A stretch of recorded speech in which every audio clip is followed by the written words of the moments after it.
day in the life of an accounting student. Tsaka yun na ng ID. 1. We're gonna do the study now. Okay, we'll study. Kasi nga discount siya. Tapos pag premium, ba-minus mo siya. Bakit? Sabi. 50. Effective interest rate. How to get the effective interest rate? Hindi ko alam yun. Paano? Ma'am Claudel! Di ba may ano? May pinagpo-plus-plus nun si Ma'am eh. May Before mag-class, ice cream. Natapos ko nung ano eh, nung Monday na. Tapos binigay ko yung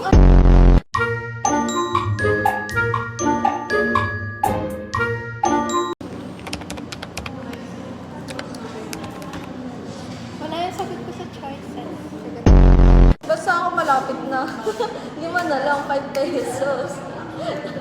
Dagdagan ko na lang. Pipi.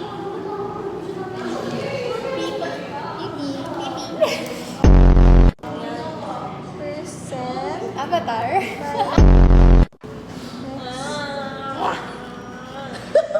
So, yeah. Pa natin. Gagano ba siya Di ba nakuha mo? 10%. Alam mo kung bakit? Times 1/12 times 10%. Yeah. Joke lang, Ma'am Claudel. Yan. Patas pa kayo nagagaling? Sabi ko kasi, prayer ko to kay Lord eh. If God's will mo, ipasok ako sa qualify, hindi nakapasa ako, hindi God's will. Pagkita yun sa video eh. Ilang nakita mo sa camera, please?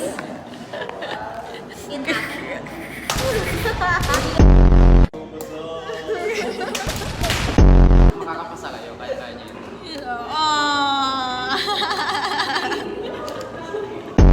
Mapaliw na kayo? Hindi kami napapaliw. Normal lang to. 6. 7.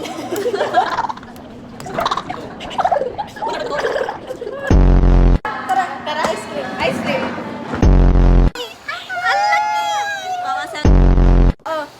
Pag gumatunaw. Okay, let's go. Yung concept ni Alesha, struggling CSA student. Pasok ko lang yung doon, tingnan ko lang. Ano ko lang yung journal entry. Baka sa journal entry, makachamba ako. Ice cream, bago mag-exam. Sabi ng class. Oras na. Uy! Magtitrain na.